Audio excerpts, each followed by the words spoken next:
You guys should get a notification once we are. Nice.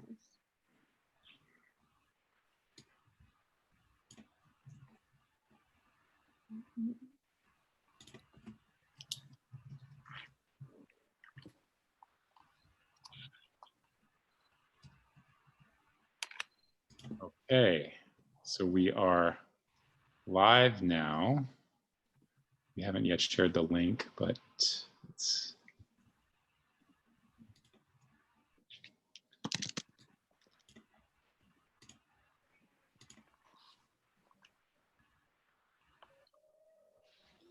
okay, so we're just about to start posting that link, and I guess we'll give it a couple more minutes to let people trickle in, and then we'll get going.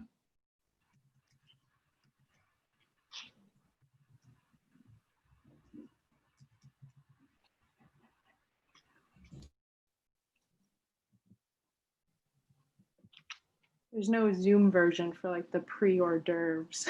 Oh yeah, we should put elevator music. Yeah. Yeah. Yeah. Like, yeah, Paul waiting music or whatever. Yeah. I was on in a meeting the other day, and they did that. They played great music. It was. I was like, that was a good idea. Yeah. All right. Hey, well, now we know. We were still figuring out the little details of this. This is our first one of these, and my first Zoom panel that I've ever Nice. organized. So. Well, thanks for picking water. I think that's a good place to start. Yes, I think so too. I think so too, especially down here Mm-hmm. in the South End. So, okay, so yeah, so we're now live on the homepage. Yep, I'm gonna start sharing it around. All right, and just give it a couple more minutes.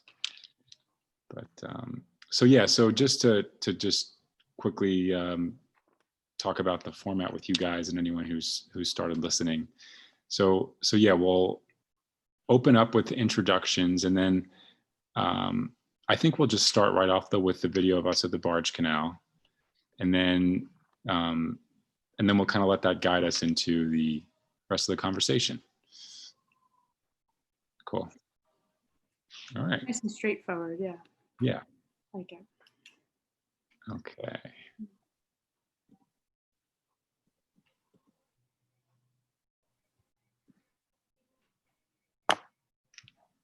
So we all shared? Mhm. Live on Facebook page. Okay.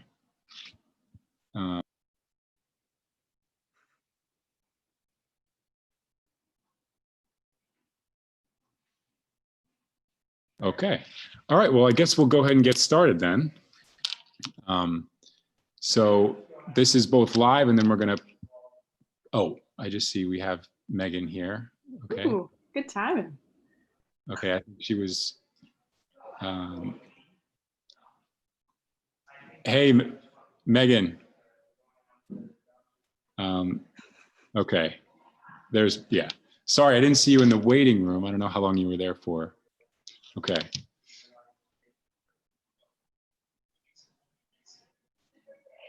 I think you're muted. But There we go. hey. Hi. Thank you for joining us. Sorry. No problem.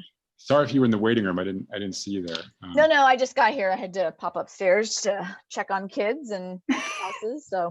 All right. Great. Also like your background. Yeah. Oh yes, I've been experimenting with different pseudo backgrounds, because otherwise you just see my blurry basement, which is a very interesting place. But that is where all the action happens. Yeah. Well, I like this one. That one's great. I don't have one. I just have this. Yeah, I don't actually even know where I am. I should probably, well, maybe am I New York? I don't know. Yeah. It looks like Brooklyn Bridge, Okay. right?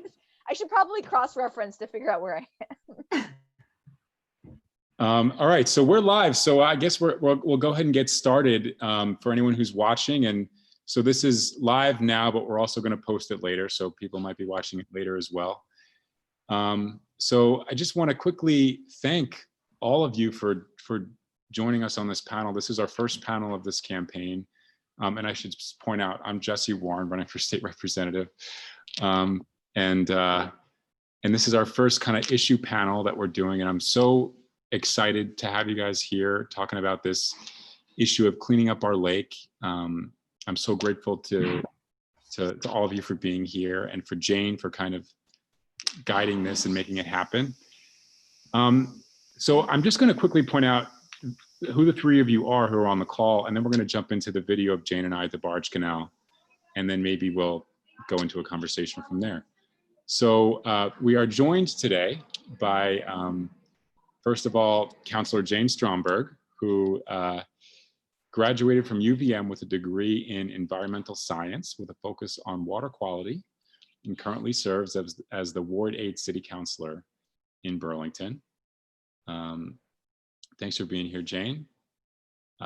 We are joined by Professor Chris Stepanuk, who is an assistant professor at UVM.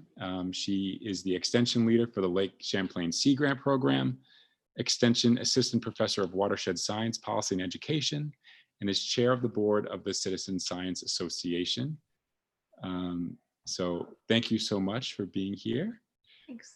And also joined by Megan Moyer, who is the division head of water resources at DPW, and where she focuses on water resources, treatment, supply and collection, and strategic policy and planning.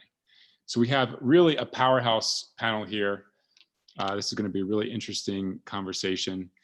So what we're going to do now is, a couple days ago, Jane and I went down to the Barge Canal here in the South End, which is kind of a really a staple of Pine Street and the South End. And there's a lot of relevant things happening there as related to the water quality of our lake. So we thought we'd start with a little video of that, just to kind of put this in context.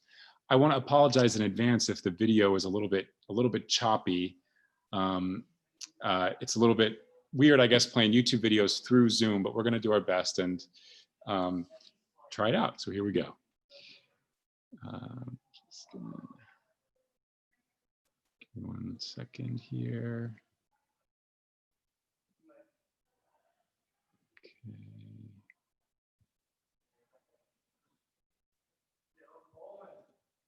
And then, yeah, just make sure everyone's muted.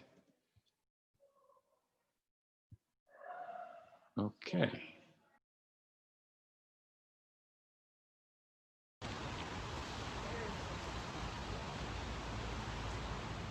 Okay, well, hey everybody. I'm Jesse Warren, running for state representative, and we are here at the Barge Canal down in the South End.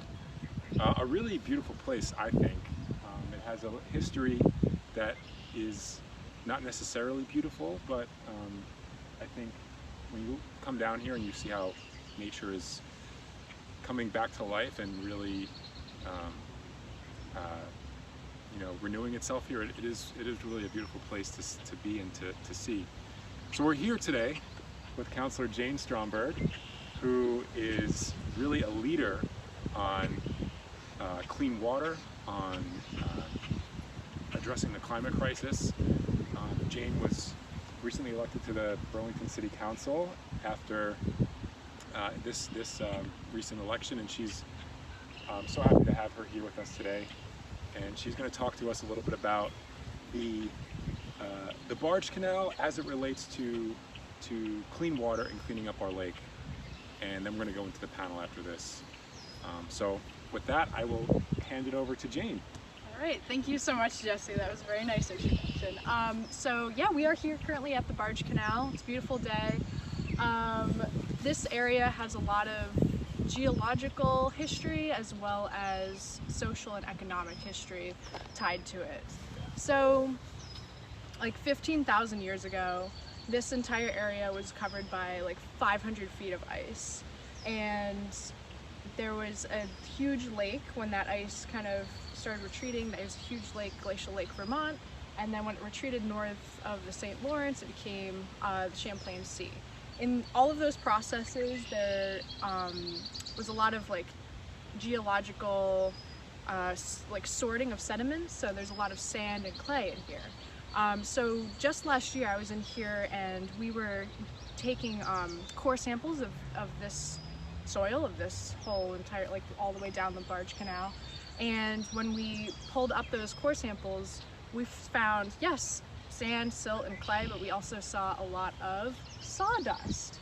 And it was a pretty thick, decent layer, and it was very recently put there compared to like the amount of layers of soil on top. So there was a huge production here, very clearly. We know that as Vermonters, as Burlingtonians, we know the history of the Barge Canal, but that was just kind of the proof in the pudding of how much was actually processed here. And so sawdust, yes, we're talking about wood. So back in like late 1800s, we started bringing down lumber from Canada. And so we bring it down here. Of course, we're just about at lake level in terms of elevation. We're probably, I don't know, maybe 3 feet above lake level. And so this water is also part of the lake. It's not a separate body of water. And so given our location in terms of access and just our point along the lake, a lot of boats can come down from Canada and drop off lumber here. And that's what happened in, I believe we started using this in like 1869, 1870. And this was like I believe it was the 3rd largest lumber port in the entire country at the time, which is huge for Burlington, for this whole northeastern region of our country. So we processed a lot of lumber, a lot of sawdust was a byproduct of that, a lot of bark, and we also did a lot of coal gasification here. So due to all of that happening right here, we had a lot of byproducts from all of the things that we started shipping south towards the Hudson, and when rail became a thing, we started putting that on trains and sending it throughout New England. We started seeing that all of the stuff that was being produced was being put in the adjacent wetlands. And so over the years, especially as of recently with our technology and our understanding of water quality, we saw a lot of like horrific compounds that are not good for anything that needs to absorb nutrients leaching into the water. And it's due to the coal tar that was literally buried under where we're standing.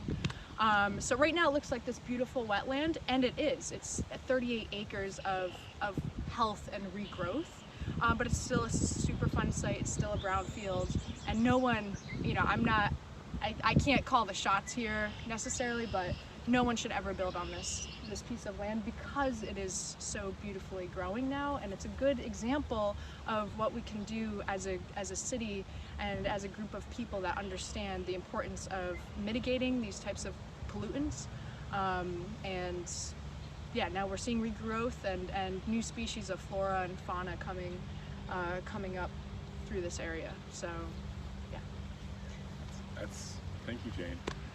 So can you tell us a little bit about how this is affecting, or has historically affected, water quality of the lake?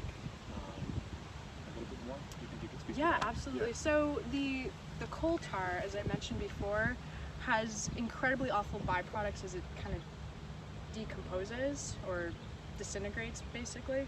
And so we know that the groundwater system was completely impacted by that, and the proof is in the sampling.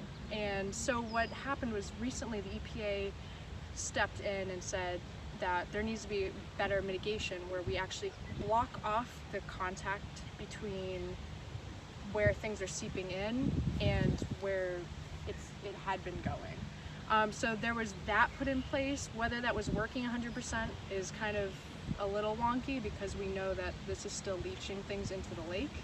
Not as much as it was before, but it still is. Another thing that was done was there's a special material, I don't want to even guess the name of it, it's probably long and complicated, but it's a special material that's kind of injected into the ground to absorb, specifically produced to absorb those compounds from the coal tar. So that's how the mitigation has been going over the past couple of years. Yeah.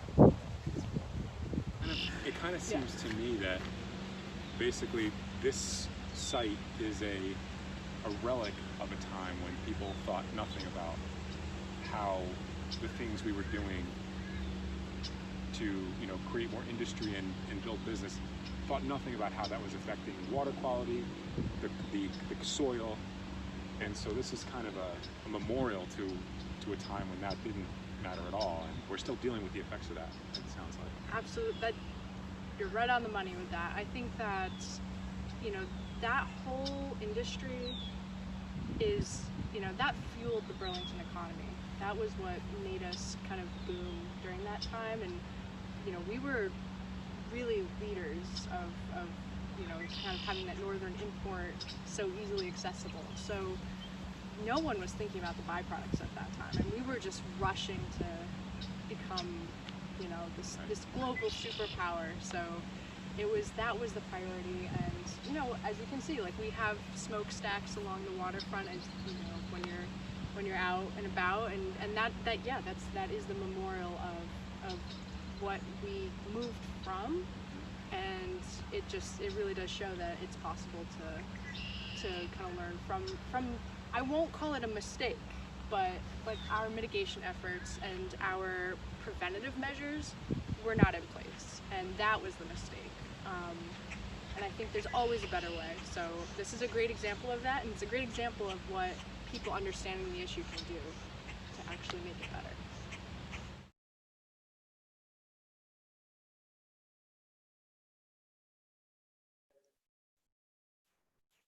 All right.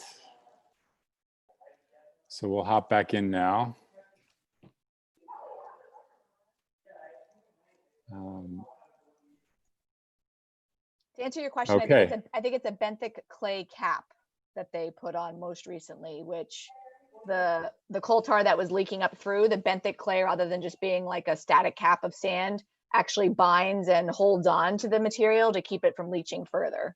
Is Nice. at least my understanding. So Thank you. Yeah, I would not have known that. So I guess maybe we can kind of go down the list. I guess that was sort of Jane's opening.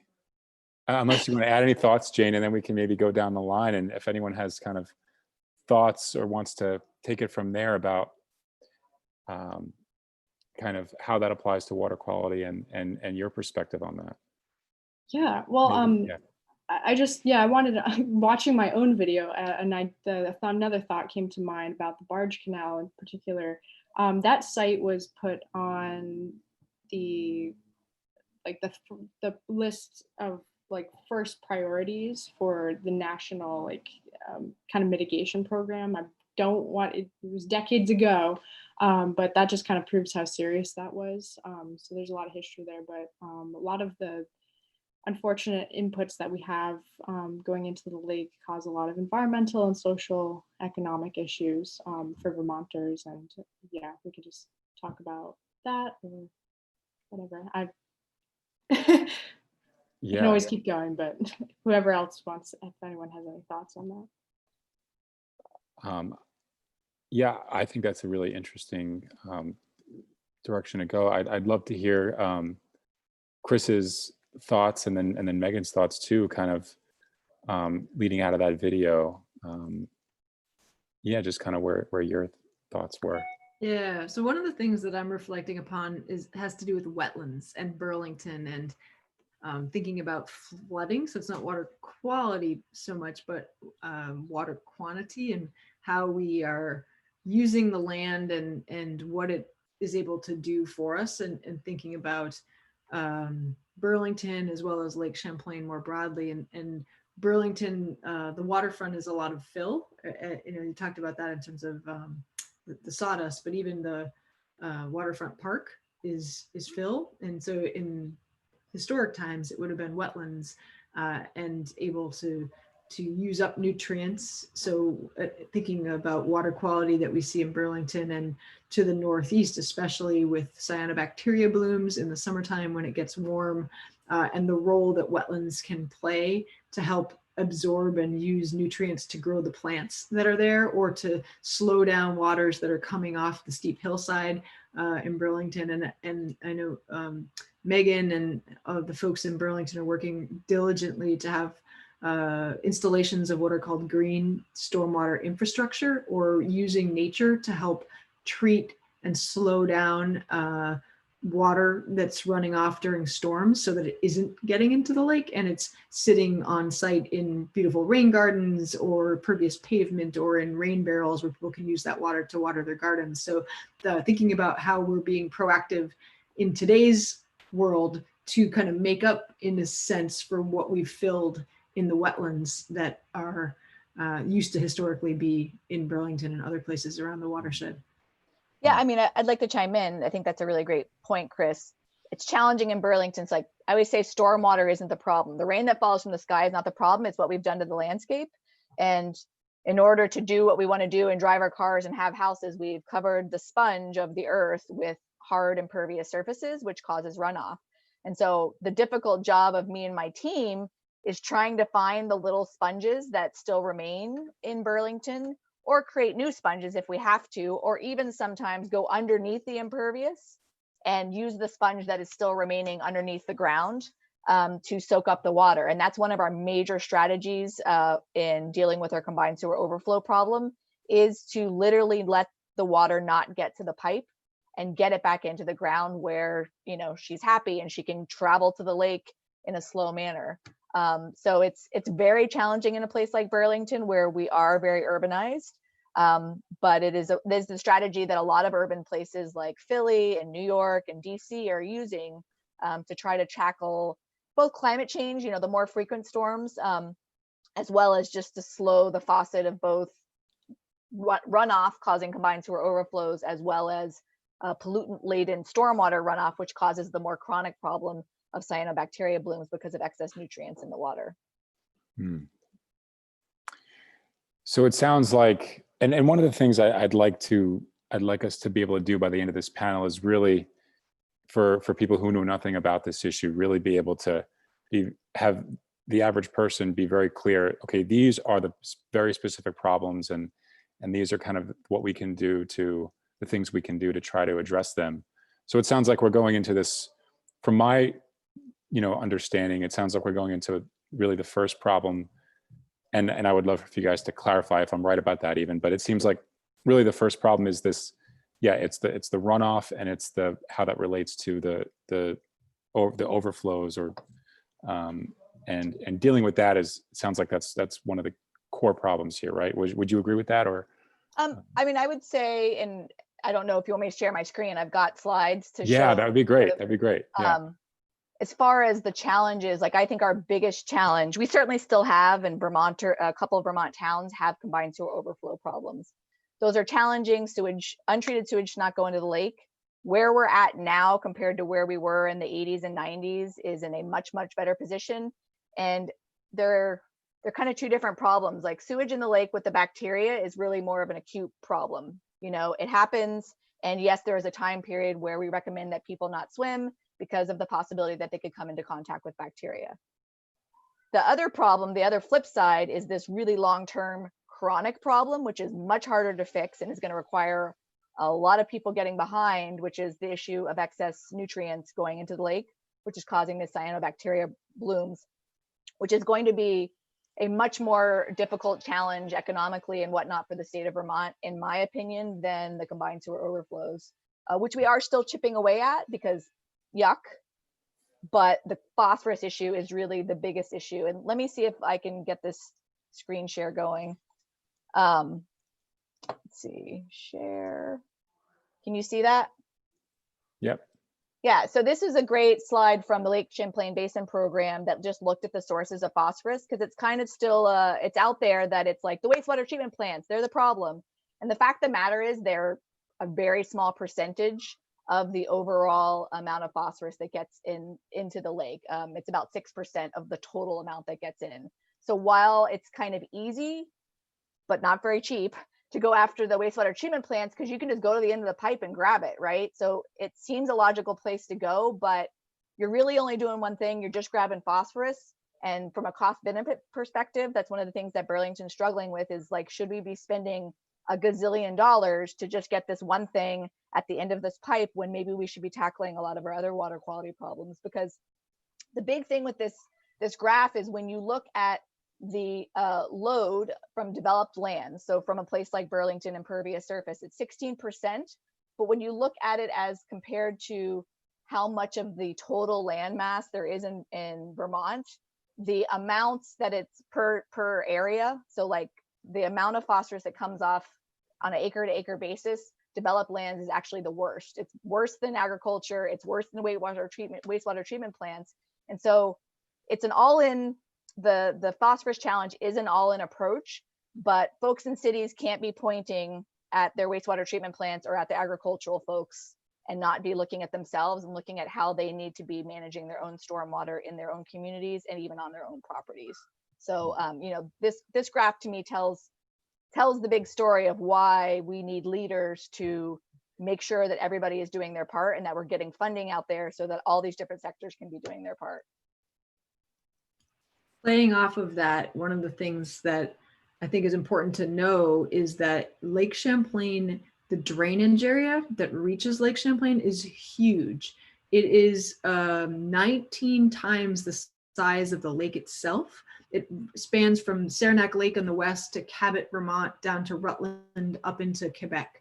And so because of the huge land area that drains to the tributaries, which drain to the lake, what we do on the land is really critically important to what the water quality is in those tributaries and ultimately in Lake Champlain. So even if you don't live in Burlington and you live out in Montpelier or live somewhere else that's in that watershed, what you're doing is having an impact here in Burlington and on Lake Champlain. And just in comparison, if you look at the Great Lakes, the land to water ratio there is more like 1.5 to 1 or 2 to 1. So we're 19 to 1, which again really says we have to care about what we're doing on our land because it's going to impact our water quality.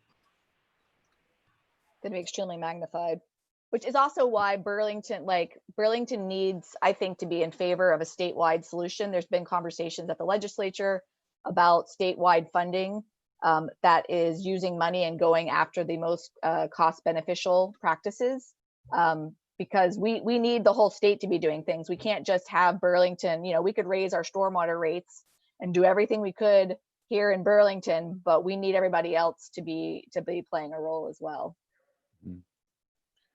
So could you whoever wants to chime in, feel free. Like, could you talk a little bit about sort of what that statewide solution could look like, and maybe talk a little bit about what we've been talking about and as a state and what that might look like. So I have a slide I can share as well if you want to. Slide dueling. Yeah, what was I'm pulling in a little Harry Potter reference here.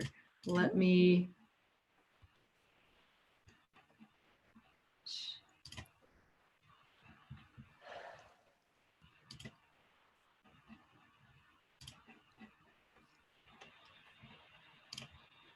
All right, so this is my, can you see that okay? Yep.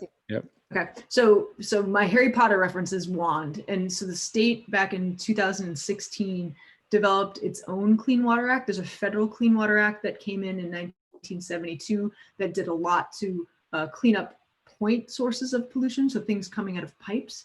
In the United States and in Vermont, now what's mostly the pollutant is what's called non-point sources of pollutants, that which comes across the landscape in some way. And so Vermont passed its own Clean Water Act in 2016 to try to address the fact that we have these sources of pollutants coming to the lake, causing things like cyanobacteria blooms. And my Harry Potter reference is wand. The things that they said are the main focal points of how we're going to take action to clean up the lake is our wastewater treatment facilities and trying to have the third level of treatment, which would be nutrient treatment, like you could put a wetland in before the water goes from the wastewater treatment plant into Lake Champlain. Agriculture, nutrient runoffs from farms. There's specific targets within different parts of the lake watershed, the area draining to the lake, where you're trying to minimize the nutrient runoff from farms, focusing on natural resources, increasing the amount of wetlands, decreasing the erosion stream banks, of forestry practices. Our rivers, when the highways were built back in the 60s, the rivers were disconnected from their floodplain. We went in and dug gravel out of the riverbeds, put that underneath the highways, but that meant that the rivers aren't able to kind of flow up over their banks out onto the sides of the stream to slow that flow and let that sediment, which is carrying the nutrients, to let that settle out. And then focusing on the developed lands, what we talked about with green stormwater infrastructure and infrastructure that way. So the state's goal is to go to this wand and say, okay, what can we do for each of these categories to be able to minimize the runoff and the nutrients that are reaching the lake in that sector of the environment. And I guess I wanted to add one thing just on the wastewater treatment plants. It's not so much that there's a lack of nutrient treatment, it's that we'd have to enhance it further. So in Burlington, I can't remember what the number is, but we remove, I think, either 95, 98% of the phosphorus that's coming to us in the pipe. So our plants work really, really, really well. We use biological systems. There's bugs that literally munch up there's a whole way of manipulating them so that they will suck up as much phosphorus as possible and hold it in their bodies so that it doesn't get to the lake. When we talk about the next level for a place like Burlington, what we're talking about is literally having filters, because the bits of phosphorus that go out of our pipe are literally the organisms, the dead bodies of the bugs that leak out into the lake. And so the only way to get even further phosphorus removal is to literally filter them out. And you can imagine if you've toured any of our wastewater treatment plants, like there's not a lot of room. Our main wastewater treatment plant is built around, like there's a rail yard, there's a parking lot, like we don't even know where exactly we would go, which makes cost increase. We are still looking, one of our alternatives that we're looking at in the future are literally these, they're cool. Our wastewater treatment plant operators really like them. It's a giant like shag rug disc that the water can flow through. You know, it's going to be millions of dollars if we decide that that is one of the most cost effective, if that is going to be the best way for us to get that phosphorus. Or what I would prefer to do is go and maybe do more stormwater management up in the landscape. And we have a large project called an integrated planning project where we're putting all of Burlington's water quality issues in one bucket and then trying to figure out which solutions rise to the top, both from a phosphorus removal perspective, but also from a community benefit perspective, because we believe that creating rain gardens in these green spaces, even though we can't really easily sign a dollar value, there is a benefit to the community. And if we're going to be spending city dollars, we want to make sure that we're getting the biggest bang for the buck across a whole wide range of benefits. Playing off that one more way is one of the other things that's sort of, I'll say, an up and coming. We're becoming more aware of this pollutant, which would be microplastics. So tiny pieces of plastic that are getting into the environment. A number of studies have happened to identify that our clothing that is synthetic polyester fleece, that it's going through the washing machines and it's making its way through the wastewater treatment plants and out. So that treatment that Megan was just talking about would also help to settle out those kinds of particles and maybe have less of an impact. We also know that it's moving its way up through the food chain. It's in the aquatic insects, it's in the fish, it's in the cormorants, the birds, and so where else is it moving? Is it moving into us for people who are eating fish and whatnot? So that would be another way of another pollutant that is being benefited by having that kind of treatment. Cool.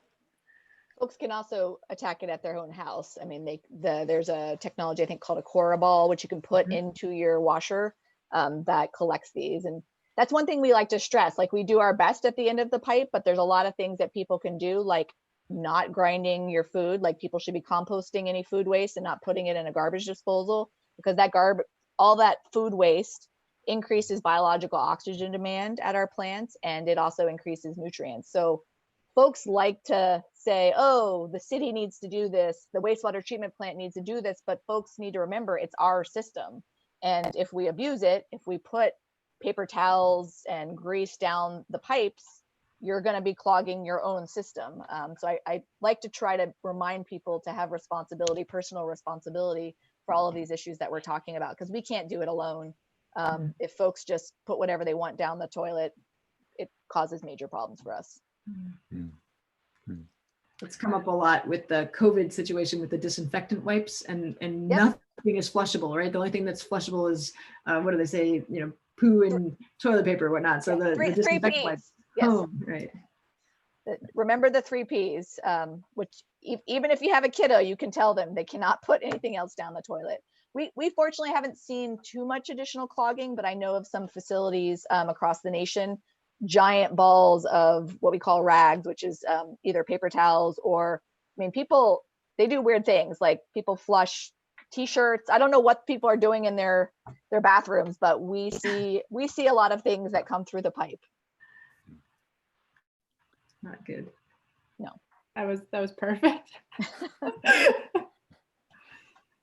So I just want to point out to anyone watching that you're welcome to ask questions, and the 2 ways we're doing that are, if you're on the website jessepaulwarren.com, there's a little box underneath the video and you can send it there, or you can comment on the live stream.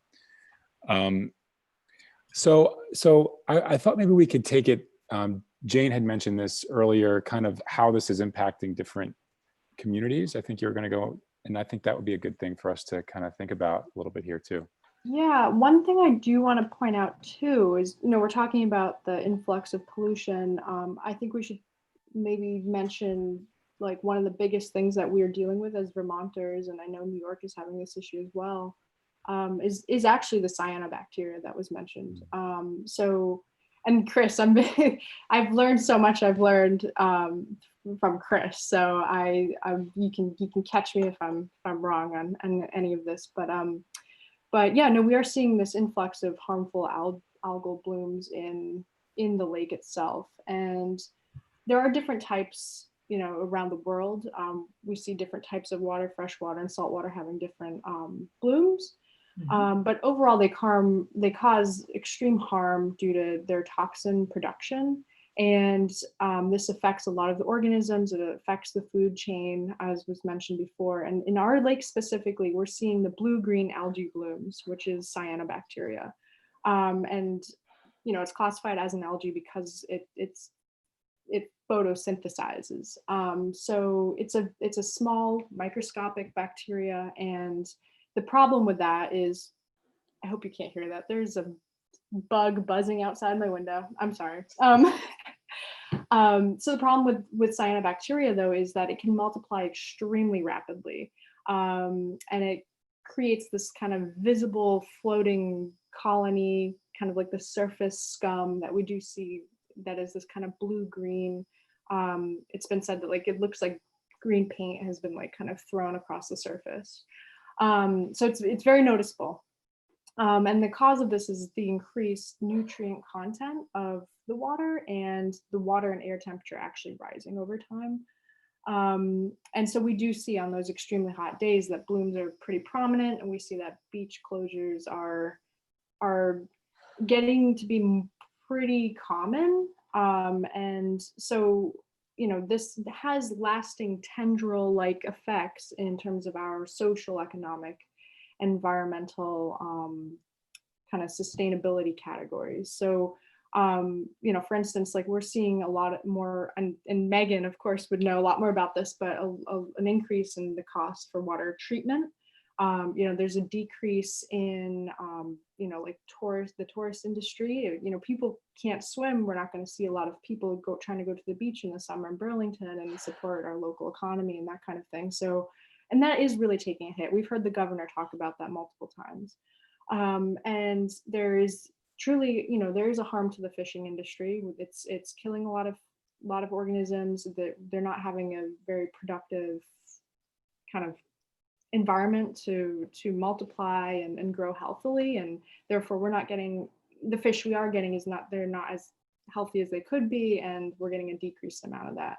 Also, another thing is too, and I had personal experience with this, we're seeing a decrease in property values overall, like on the lake.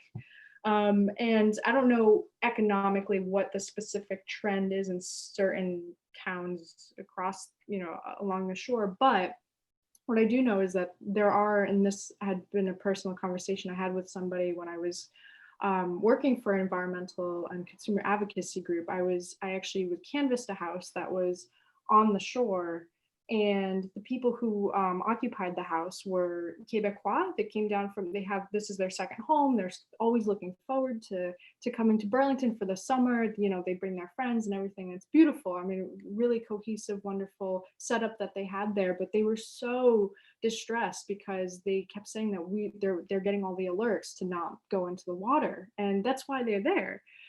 So we're seeing, you know, that's just one pot of people. So imagine, you know, multiplying that by however many people have homes along the shore. So that's, you know, that is detrimental to our economy, but it's also detrimental to, you know, our quality of life.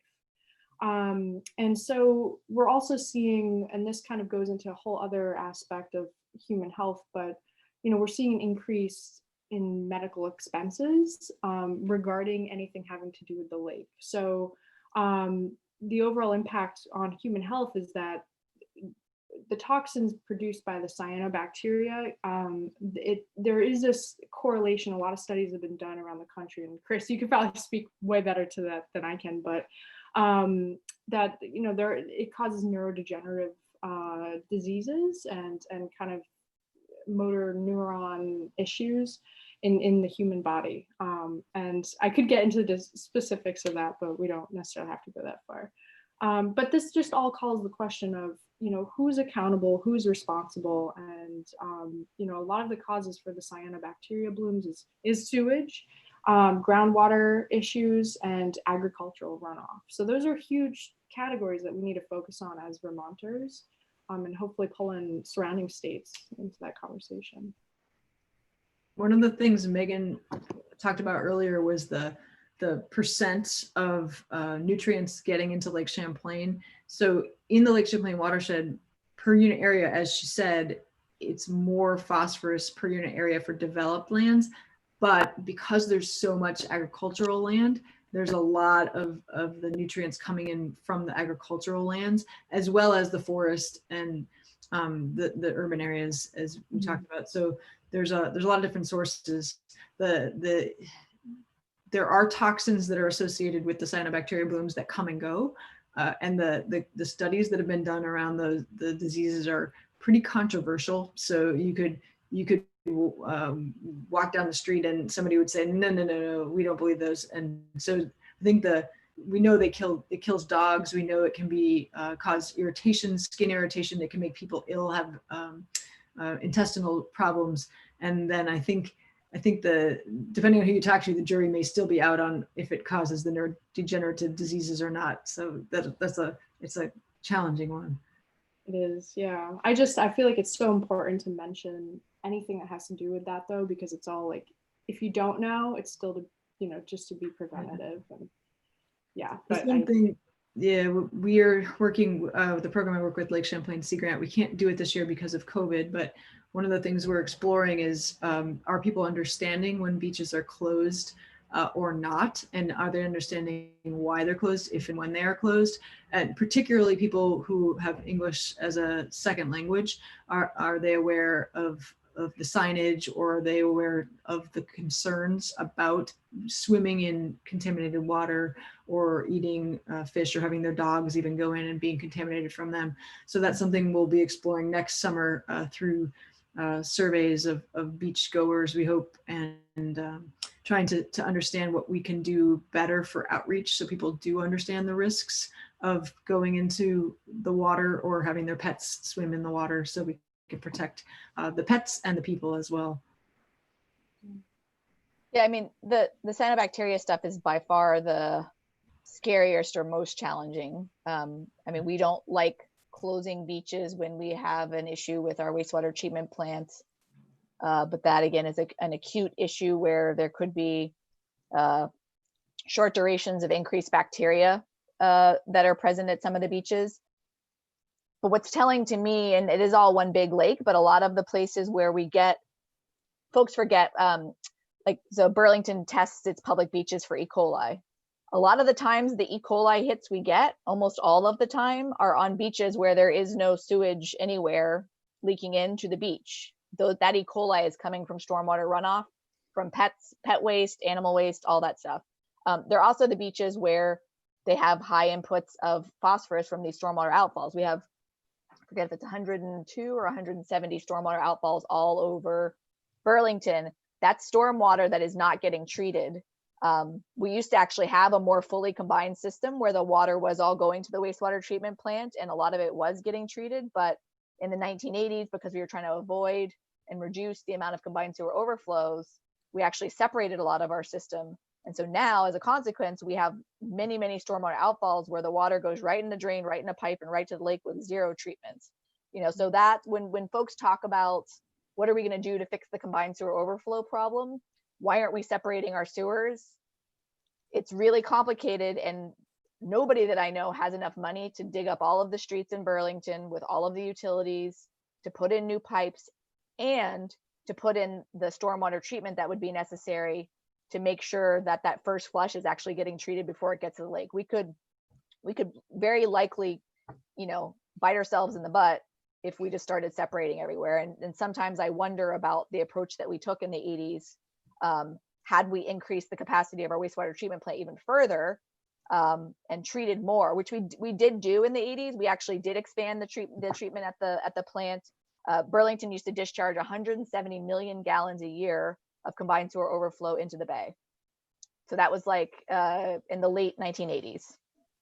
We do still have combined sewer overflow discharges, usually in the realm of like 1 million or less from our collection system, but we spent 52 million bucks back in the 80s, which who knows how much money that would be now, to do what we could and to basically put in a wet weather treatment system at main plant, which treats the most of the storm water runoff and sewage goes to the plant.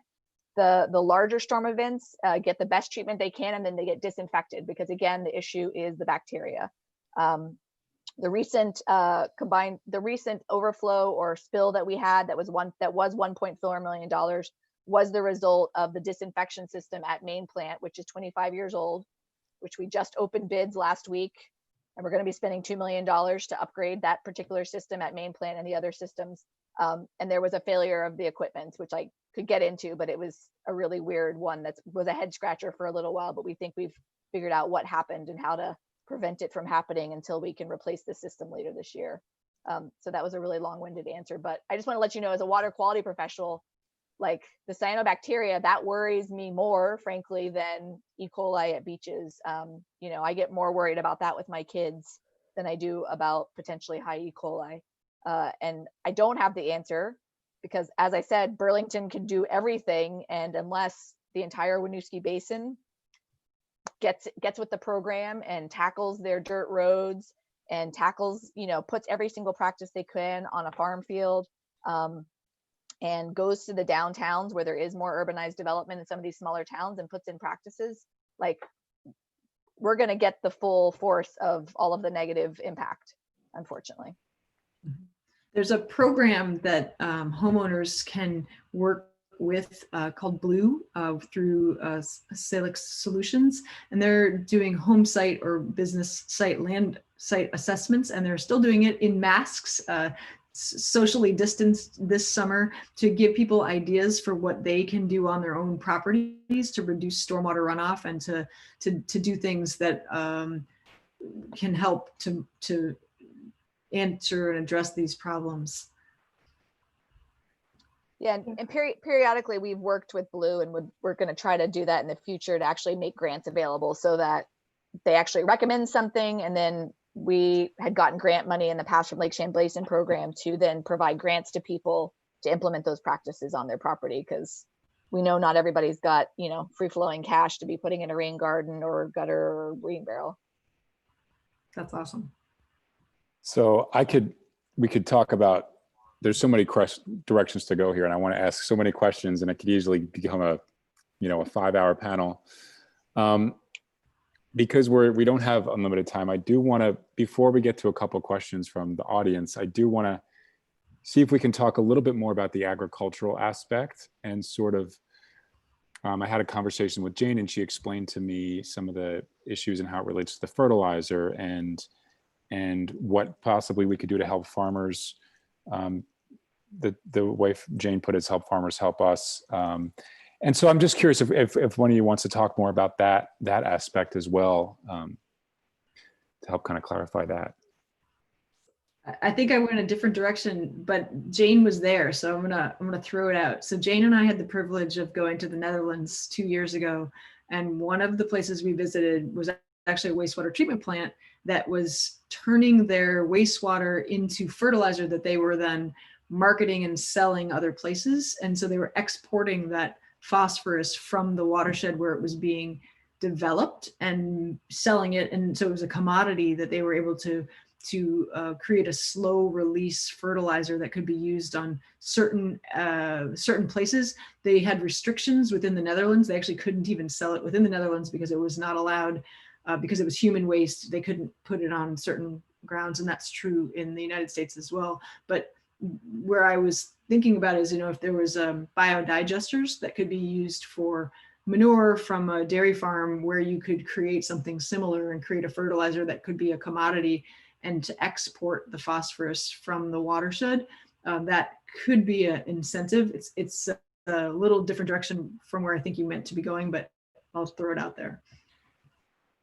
Innovative ideas are like, we have to start thinking outside the box. I got all excited because we, for a long time, were looking at biodigesters for main plants because we have sludge, which we export to New York at, I spend about $1 million a year getting rid of this product, which does have good nutrients in it, which could be exported to other watersheds that are phosphorus poor.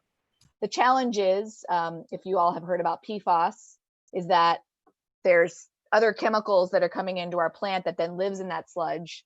And so my dreams, like true dreams of having a biodigester on the waterfront that was going to be generating energy and possibly excess heat for the district energy concept in Burlington, like, came crashing down when PFAS hit, because we now know we could produce a product and then people aren't going to buy it or spread it because it may have this other material in it, which just, it breaks my heart as like a environmentalist to know that I'm just going to have to probably put that sludge in a landfill and take up space. That hopefully we'll figure out a way to get around it, whether it's incineration or something else.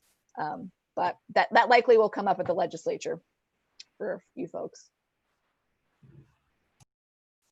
Oh yeah, go ahead, Jane. Sorry. No, it's okay. I just wanted to say that there is like a kind of, I don't want to say positive twist, but a positive point that came to mind is that, and please correct me if I'm wrong, anyone, but I've heard about the like implementing kind of digital agriculture and having drones be implemented more so to monitor fertilizer and things like that, in terms of like our farmers and helping them out, because what's happening is we're using a lot of fertilizer. It's not the greatest fertilizer, and it is causing a lot of this runoff, but the problem is that there's no real alternative that's easily accessible. So I was just wondering if anyone knew about like where we are in terms of the implementation of using drones to be more efficient and maximize that kind of the growth for our food. I don't know specifically, but I think precision agriculture is certainly coming up, and that is a technology of tomorrow. I think Charlotte O'Neill Dunn is probably the person I would go to ask, what's happening about that. But you're right on target. Yeah. I think there's that and better mapping, which is, through GIS, of which soils really need it and which soils are actually aren't going to create as much runoff. Really like helping farmers know their landscape so that they're having the most productive areas produce, and then potentially letting other areas return back to buffer or forest. Because I think we've had a lot of federal practices which have just encouraged them to put a crap ton of fertilizer and to cultivate their entire properties, and you got to work smarter, not harder. In this day and age where we are dealing with intensification of the human on the landscape. So I'm excited. I believe in the human spirit, and that we are going to figure out a lot of these problems, whether it's COVID or whether it's cyanobacteria. Like, I don't like that sometimes we have to let things get a little too serious before we take action. But generally speaking, I think we have a good history of like, once folks realize, oh, this really is a problem, like we figure it out. Mhm. So I think we have some questions coming in from the audience here, so I might just go and see if anyone wants to respond to any of these. So this first one, I guess I'll just read it because that's probably the best way to do it. So my name is Jess Rubin. I run a business called Myco Evolve, dedicated to ecological restoration from the ground up, and am involved in, I'm not going to say this right, mycofitor mediation. Okay, there's a lot of research, some of which I am currently involved in, about the potential efficacy of remediating these areas, harnessing the power of fungi and plants to clean up polluted riparian areas to help protect watershed quality. I'm curious to discuss this with someone. I'm getting a second master's in UVM PSS now with a concentration in ecological landscape design, with a project focusing on mitigation of phosphorus. Did that, anything, yeah, you want to talk about that? I mean, I think I think one of the things that we are going to need for are retrofitting some of our old stormwater systems. So in the 80s and 90s, there was a big emphasis on flood control. So we ended up with a lot of ponds, right? So when you go to Williston, there's giant stormwater ponds. They do okay for water quality, but they don't really do as well as we need them to do for phosphorus. And I know previously when I worked at the state, we were involved in kind of looking at these polishing steps, these almost filters that could be attached to the end of a stormwater outfall pipe. We looked at iron slag, but there were issues with that. So I'm always very interested in some of these new filtration media. If we can figure out how to create something that isn't going to like basically fill up with phosphorus immediately and then I have to dispose it, that's not going to create a really immediate long-term operation and maintenance. So just like we're looking towards Mother Nature for our green stormwater infrastructure, I do think the solution likely lives somewhere over there with her. And, you know, if this person, you know, always interested in pilots, if we are building something and there's somebody wants to give us something for free and we try it and they monitor it, like, you know, you never know what the next big thing is. Mhm. Yeah, that makes me think of research being done by Stephanie Hurley and Eric Roy and Mike Ament, where they're using drinking water residuals to in a green infrastructure in a retention pond to pull out the phosphorus. So the fungi might have some similar response that would be equally as amazing. They're seeing really good removal of the phosphorus with using those what would be a waste product from the drinking water. Cool. All right, we have another question, which is kind of someone was asking if we can kind of touch again on what can residents do in their daily lives to ease stress on the system. It would just be great to have those reiterated. One thing that I did come to mind that I don't believe was mentioned before was, and this is something I personally try to do, is not doing laundry on like a really heavy rainy day. Yes, good job. That's awesome.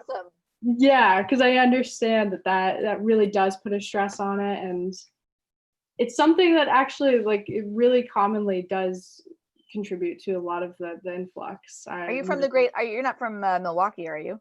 Nope, no, I'm from New York. Because Milwaukee actually has a program that we've been talking about where we would just kind of remind people when a big storm was coming, hey, don't take a shower, don't use the laundry, because basically any gallon that you cannot use when we're having a big rainstorm means that there's more space in the pipe to convey the combined sewer and potentially prevent an overflow. So awesome on you, Jane. I liked you before, but I like you even more now that you already figured that out. That's awesome. Yeah, I heard on one of the tours I took of the wastewater treatment plant down by the waterfront, they said they go from a normal 5 million gallons a day to 100 million gallons a day in certain storms. And so, yeah, right on. Yeah. It's like a PSA. Yeah, like if when it rains, don't use the drain or something like that. There you go. I like it. Yeah. They actually, I lived in Wisconsin and they gave out magnets that were something to that effect. Yeah. Oh yeah. All right. Yeah. Cool. Raining, don't be washing. Yeah. Cool. And yeah, I'm sorry. Yeah, I was go going to ahead. say, I mean, I think I tell people, and I live in the Old North End where we have extremely sandy soils. And if you live in the Old North End and any stormwater leaves your property, shame on you because you have an amazing sponge on your property. Folks in the South End, it's a little harder. The soils are a lot tighter, so I give them a little more slack. But, you know, put on your rain suit in a rainstorm, go outside and see the rainfall patterns and see where the water is sneaking off of your property. A lot of times it'll be from your roof onto your driveway and then it shoots down to the street. So, you know, try to think, do I have enough money to maybe put a gutter in so I can actually get that water and get it to a vegetated area where it's going to have a chance of soaking in.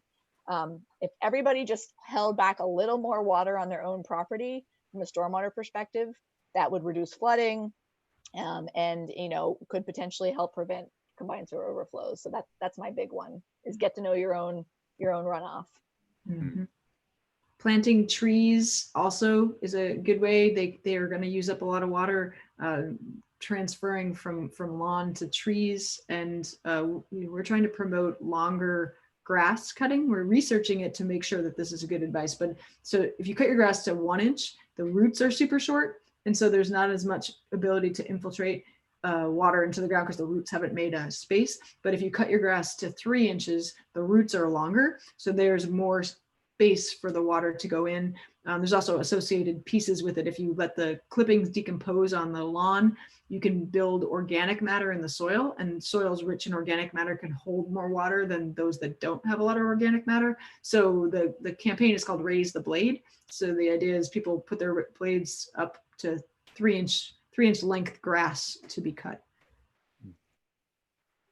And the other thing I would say, because I get this question a lot, is in a place like Burlington, generally speaking, like a gravel driveway, a dirty SurePack gravel driveway is not better than a impervious driveway. If I had to pick between the two, because if you go through most of the areas in Burlington where people have steep gravel driveways, so I guess a flat gravel driveway I could get behind because it's going to let a little water soak in. But these steep ones that leave a delta of material, which then it has phosphorus, washes into our storm drain, causes clogging. You know, we don't want that. So people need to think a little bit more before they assume that a dirt driveway is better than potentially an impervious driveway. Mm-hmm.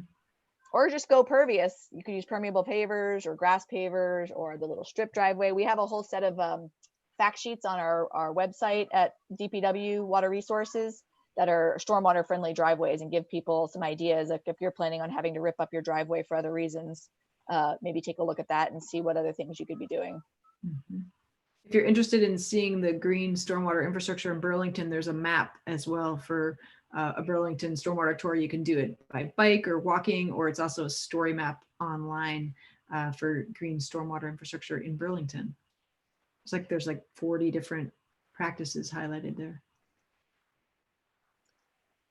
Cool. So this was scheduled to go from 5 to 6. It's now 6, and I know everyone's time is really valuable, and I really appreciate you guys being here with us for this.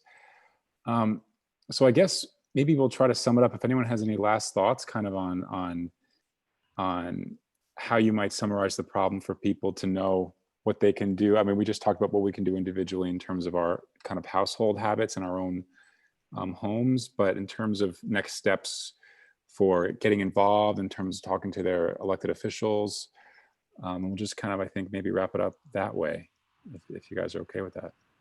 Mm-hmm. I did want to just mention one thing that's not necessarily a next step, but it's a resource for folks to use. So there's the water condition tracking, like the water condition tracker website. That is something that I used pretty heavily a few years ago, and I feel like I should start doing that again. And I'll share the screen real quick, if that's okay with y'all. Yeah. Just to kind of give a visual of what this would kind of do for folks. Screen share, learning how to do things. Okay. Can you see that? Mm-hmm. Is that okay? So this is a Word document, but So I just popped this in there. So it's like you can put in your location, which lake you live near, specifically like I believe county and things like that, and it'll come up with like what kind of blooms are in your area. And I just find this to be like you can kind of toggle with it and look at other surrounding areas too if you're traveling or whatnot. But it's something that folks can just use. You can use it through your phone if you have mobile data or what have you. But yeah, I think I don't know, Chris. I feel like maybe you knew about this too, or not sure if you've ever used it. Yeah. I mean, that's the state and the Department of Public Health and the Lake Champlain Committee with the Cyanobacteria monitoring. So there's a citizen science or volunteer monitoring program where people can help to report when there are blooms. And so it helps folks to know if it's safe to go. So it's certainly a good place to check before you go. And I know the Department of Health also wants people to think about if you are going out to the beaches and you have, even if you've checked this, scan the water before you go in and look for those mats that you described and the paint spill looking kind of thing to protect yourself. I mean, it really does look like that, right? Sure. To protect yourself. So even if you've checked this before you go, still scan the water before you get in to protect yourself.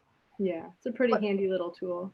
And I would say, regardless of whether you get alerts or whatnot, like after large thunderstorms is not the best time to swim. If the water's brown and turbid, that means there's pollutants in there. And even if somebody hasn't done a sample, it's just I try to stay away from water bodies for a while until the water clears up, regardless of what the results say. So. Yeah, I wanted to share, like, if folks are interested in learning more about what Burlington's doing, we actually have a series of, let me just pull this up, a series of events talking about our integrated water quality plan. We're kind of coming towards the place where we have a lot of the projects and the strategies, and we want to make sure we're connected with Burlingtonians about what they want to see and the types of projects they want to see. So I think they're starting Friday, June 19th. There's going to be some on June 20th.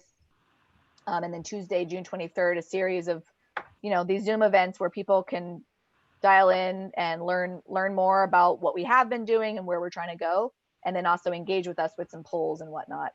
The other thing, similar to that great website, because I think with all of these challenges, we just have to make sure that citizens have information so they can make the best decision possible on how to recreate in our beautiful state. In Burlington, we have the VT alert system. So that's where people, if you go to, forget what the website is, I can try to pull it up.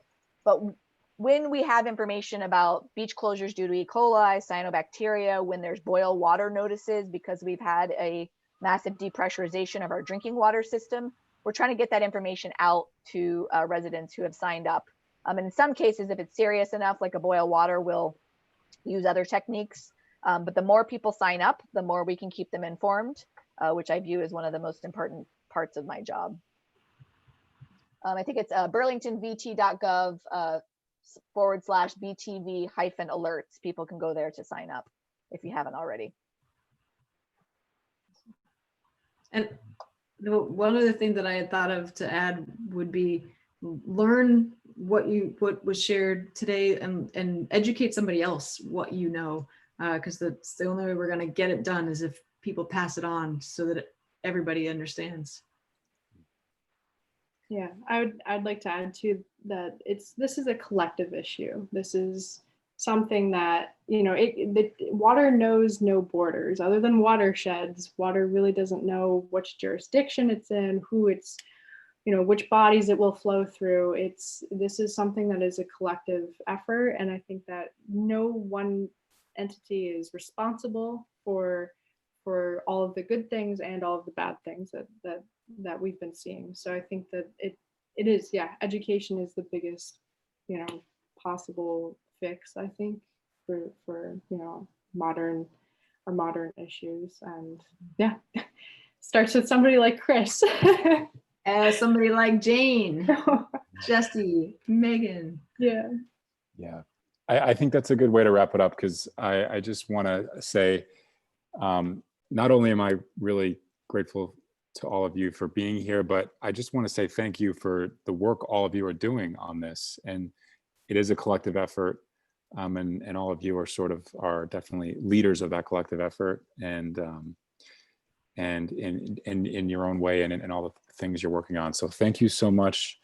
We're going to now post this on Facebook as well, so more people will continue to watch it, and hopefully there's lots of lessons to learn here that can keep moving us forward and keep getting people more involved, more educated, and building that sort of critical mass and coalition of people to say, okay, now we're really going to take more meaningful action on this. So, all Thanks. right. Yeah, Thanks thank for you so hosting much. us, inviting us. Yeah, thanks for letting me jump in. Yeah, thank you so much for jumping in last minute, Megan, and Chris and Jane, and for being here. So thank you. Absolutely. And thanks for everyone who tuned in and asked questions, and who's going to keep working on this. Bye, Awesome. y'all. All Have a right. good See Thursday. ya. Bye. Bye, you too. Bye.